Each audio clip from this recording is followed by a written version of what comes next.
Bonjour bien-aimés. Nous rendons grâce à Dieu pour cette opportunité qu'il nous accorde encore aujourd'hui, afin que nous puissions lire sa parole.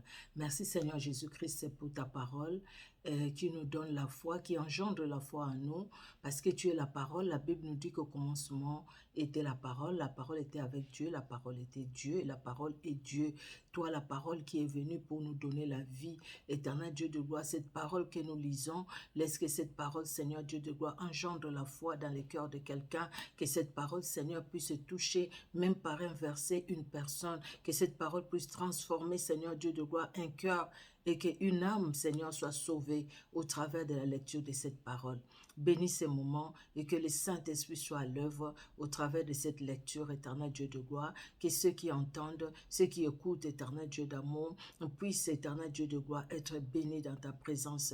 Bénis chacun de nos cœurs, éternel. Bénis-nous, éternel Dieu de gloire, dans ton amour tendre Père que nous t'avons ainsi prié.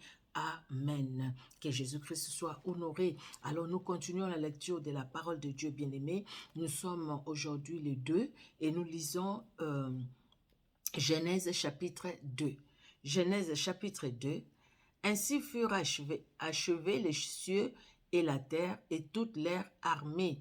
Dieu acheva au 7e jour son œuvre qu'il avait faite, et il se reposa au 7e jour de toute son œuvre qu'il avait faite.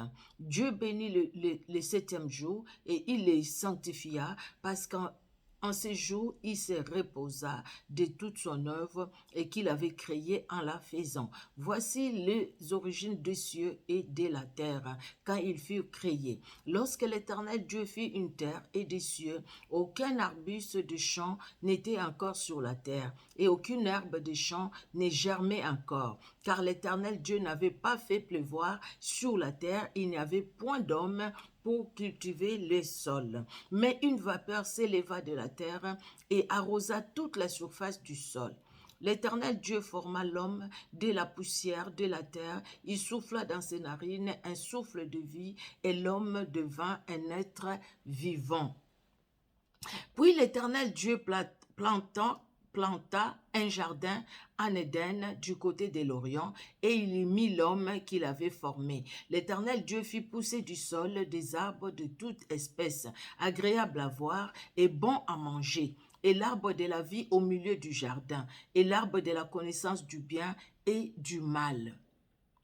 Un fleuve sortait d'Éden pour arroser les jardins, et de là il s'est divisé en 4 bras. Le nom du premier était Pichon, c'est celui qui entoure tous les pays de Havila où se trouve l'or. L'or de ces pays est pur, on y trouve aussi les bdellium et la pierre d'onyx. Le nom du second fleuve est Guion, c'est celui qui entoure tous les pays de Cush. Le nom du troisième est Hiddekel. C'est celui qui coule à l'orient de la Syrie. De la Syrie. Le 4e fleuve, c'est l'Euphrate. L'Éternel Dieu prit l'homme et le plaça dans le jardin d'Éden pour le cultiver et pour les garder. L'Éternel Dieu donna cet ordre à l'homme. Tu pourras manger de tous les arbres du jardin, mais tu ne mangeras pas de l'arbre de la connaissance du bien et du mal, car les jours où tu en mangeras, tu mourras. L'Éternel Dieu dit, il n'est pas bon que l'homme soit seul, je lui ferai une aide semblable à lui. L'Éternel Dieu forma de la terre tous les animaux des champs et tous les oiseaux du ciel, et il les fit venir vers l'homme pour voir comment il les appellerait, et enfin que tout être vivant porte les noms que lui donnerait l'homme. Alléluia. Et l'homme donna des noms à tous les bétails, aux oiseaux du ciel et à tous les animaux des champs, mais pour l'homme, il ne trouva point d'être semblable à lui. Alors l'Éternel Dieu fit tomber un profond sommeil sur l'homme qui s'endormit, il prit une de ses côtes et referma la chair à sa place. L'Éternel Dieu forma une femme de la côte qu'il avait prise de l'homme et il l'amena vers l'homme. Et l'homme dit, voici cette fois celle qui est os de mes os et chair de ma chair. On l'appellera femme parce qu'elle a été prise de l'homme. C'est pourquoi l'homme quittera son père et sa mère et s'attachera à sa femme et ils deviendront une seule chair. L'homme et sa femme étaient tous deux nus et ils n'en avaient point honte. Nous allons dans la deuxième lecture, c'est dans le livre d'Esdras au chapitre 2. Esdras chapitre 2. Voici ceux de la province qui revinrent de l'exil, ceux que Nebuchadnezzar, roi de Babylone, avait amenés captifs à Babylone et qui retournèrent à Jérusalem et en Juda, chacun dans sa ville. Ils partirent avec Zorobabel, Josué, Néhémie, Séréja, Réelaja, Mardoché, Bilshan, Mispar, Bigvaï, Réhum, Bana, nombre des hommes du peuple d'Israël. Les fils de Péroche, les fils de Païroche, 2172. Le fils de Shephatia, 372. Le fils d'Arach, 775. Le fils de Pachat, Moab, des fils de Josué et de Joab, 2812. Les fils d'Élam, 1254. Le fils de Zatu, 945. Les fils de Zakaï, 760. Les fils de Bani, 642. Les fils de Bébaï, 623. Les fils d'Azgad, 1222. Les fils d'Adonikam, 666. Les fils de Bigvaï, 2056. Les fils d'Adin, 454. Les fils d'Ater, de la famille d'Ézéchias, 98. Les fils de Bethsaï, 323.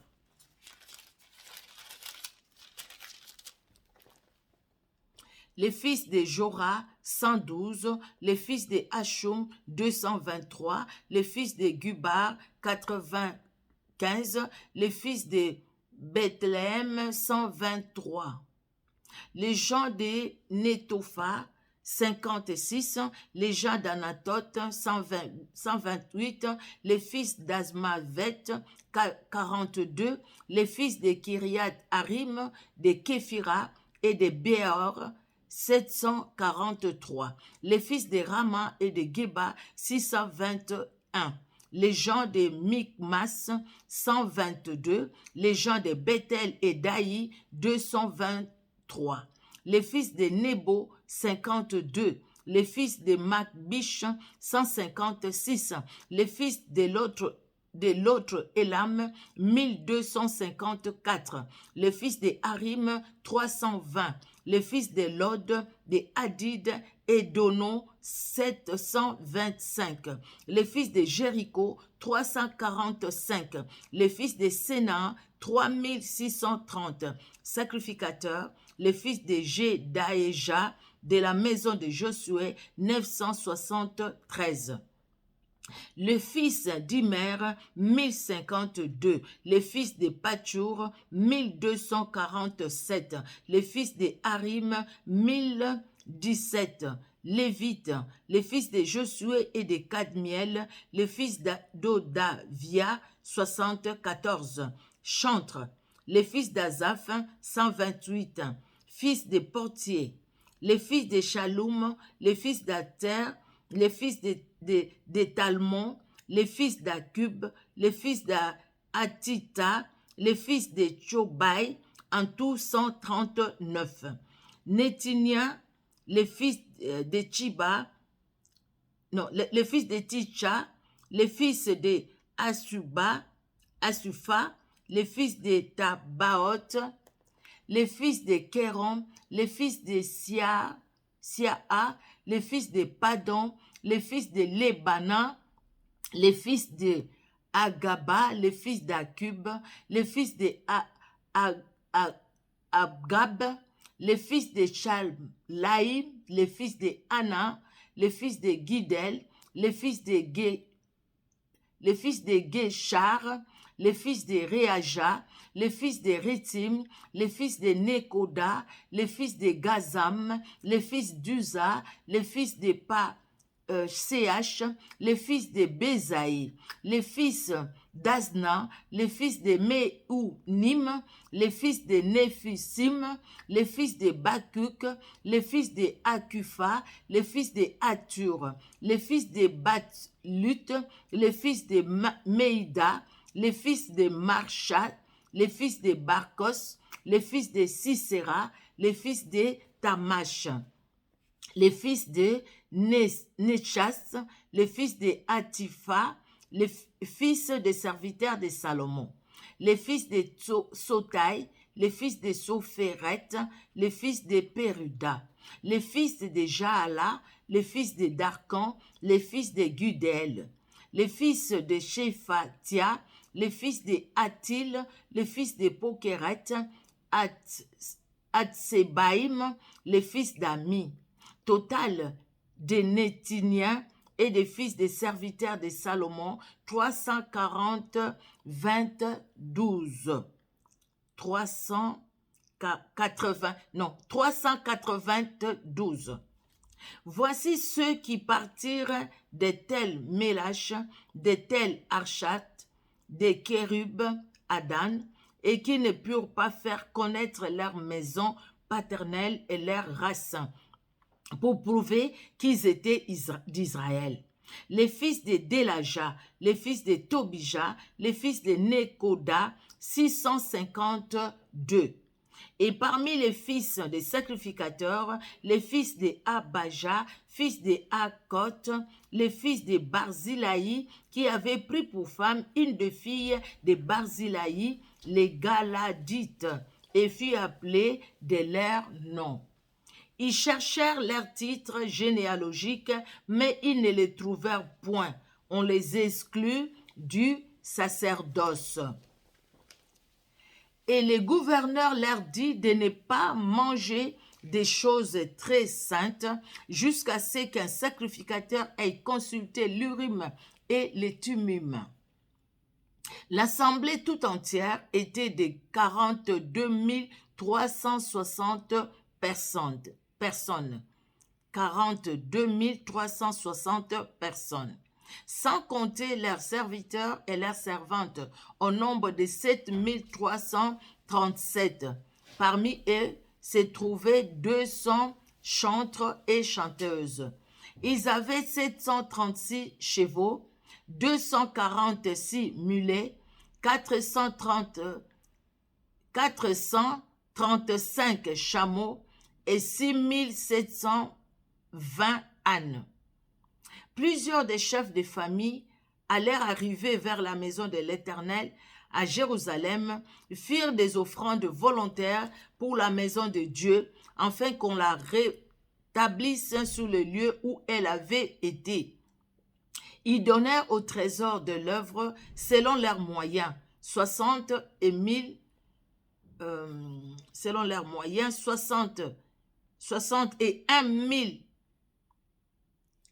d'arics d'or, 5 000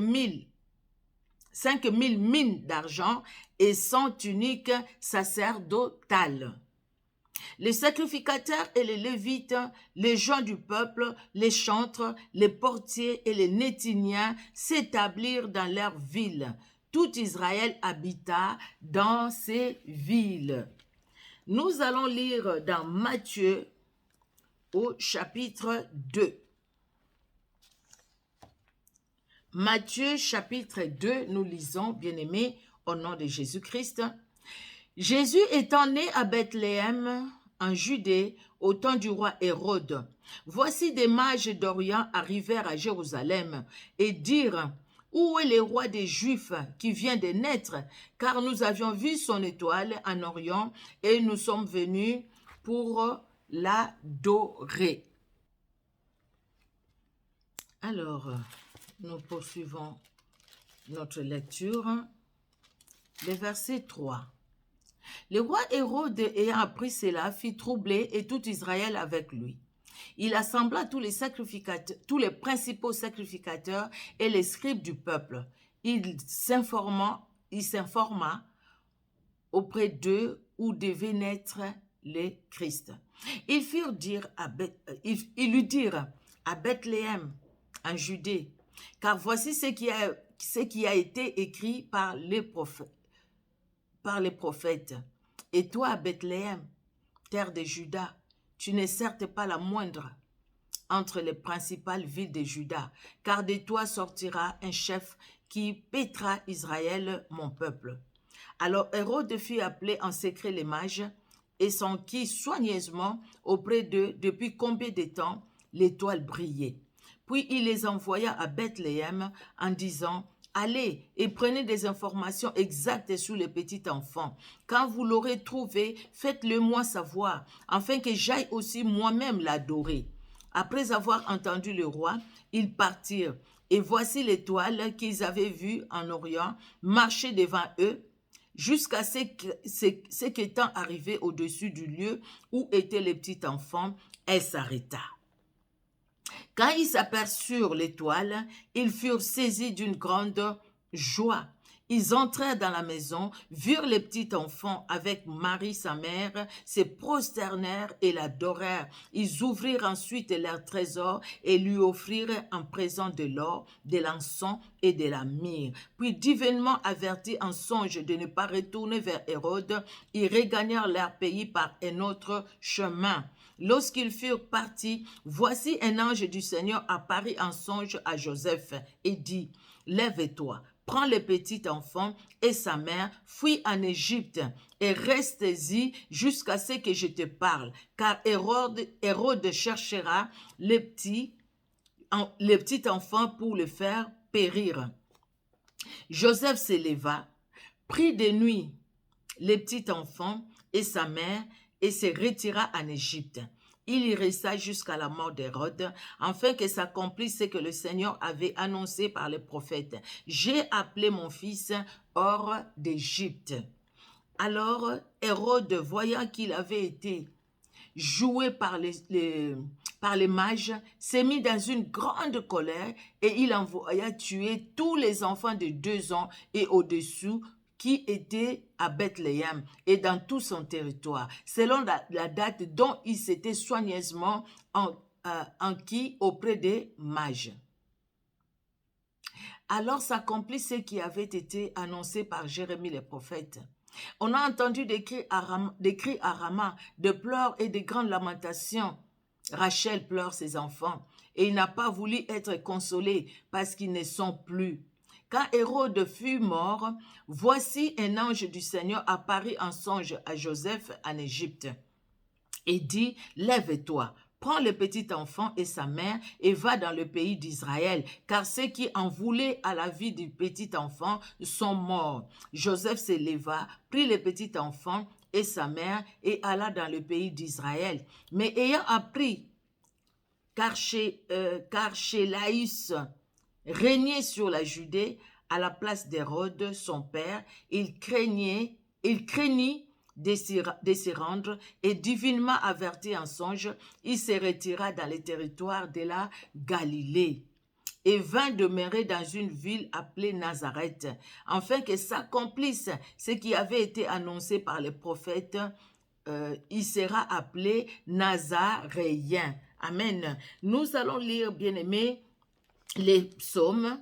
Nous lisons les psaumes chapitre 2. Pourquoi ce tumulte parmi les nations et ces vaines pensées parmi le peuple? Pourquoi les rois de la terre se soulèvent-ils et les princes se liguent-ils avec eux? Se liguent-ils? Oh, pardon, excusez-moi. Là, je ne voyais pas bien. Voilà. Excusez-moi. Pourquoi ce tumulte parmi les nations, ces vaines paroles, ces vaines pensées parmi le peuple? Pourquoi le roi de la terre se soulève-t-il et les princes se liguent-ils avec eux contre l'Éternel et contre son oint? Brisons leurs liens, délivrons-nous de leurs chaînes. Celui qui siège dans les cieux rit, le Seigneur se moque d'eux. Puis il leur parle dans sa colère, il les épouvante dans sa fureur. C'est moi qui ai oint mon roi sur Sion, ma montagne sainte. Je publierai les décrets. L'Éternel m'a dit, tu es mon fils, je t'ai engendré aujourd'hui. Demande-moi et je te donnerai les nations pour héritage, les extrémités de la terre pour possession. Alléluia. Tu les briseras avec une verge de fer et tu les briseras comme les vases d'un potier. Et maintenant, roi, conduisez-vous avec sagesse. Juge de la terre, recevez instruction. Servez l'Éternel avec crainte et réjouissez-vous avec tremblement. Baisez les fils des pères qui ne s'irritent et que vous ne périssiez dans votre voie, car sa colère est prompte et s'enflamme, est prompte à s'enflammer. Heureux tous ceux qui se confient en lui. Amen, amen. Heureux ceux qui se confient en lui. L'Éternel notre Dieu. Proverbe chapitre 1. Nous allons lire du 7e au 9e verset. Proverbe 1, nous avions lu hier de 1 à 6, de 7 à 9. La crainte de l'Éternel est le commencement de la science. Les insensés méprisent la sagesse et l'instruction. Écoute, mon fils, l'instruction de ton père et ne rejette pas l'enseignement de ta mère, car c'est une couronne de grâce pour ta tête et une parure pour ton cou. Amen. C'est une couronne de grâce pour ta tête et une parure pour ton cou. Proverbe 1, de 7 à 9. Que Dieu bénisse ce moment, bien-aimé. C'est un moment de lecture de la parole de Dieu. Nous lisons la parole de Dieu, bien-aimé. Et nous avons le temps aussi d'exhortation, de prédication, d'enseignement par la grâce de Dieu. Voilà la lecture pour le deuxième jour. Aujourd'hui, nous sommes les deux. La lecture pour aujourd'hui. Que Dieu vous bénisse et que chacun puisse prendre le temps de méditer. Que chacun médite par la grâce de Dieu. Que Dieu vous bénisse. Merci Seigneur pour ce temps et merci Seigneur pour le Saint-Esprit, ton Esprit Saint qui est à l'œuvre dans nos cœurs, éternel Dieu de gloire, pour écouter par ta grâce éternelle, écouter à l'aide du Saint-Esprit. Merci parce que tu nous fais du bien. Que l'honneur et la gloire montent à toi dans le nom puissant de Jésus-Christ de Nazareth, que nous t'avons ainsi prié. Amen. Amen, amen, amen. Que Dieu vous bénisse richement. Au revoir.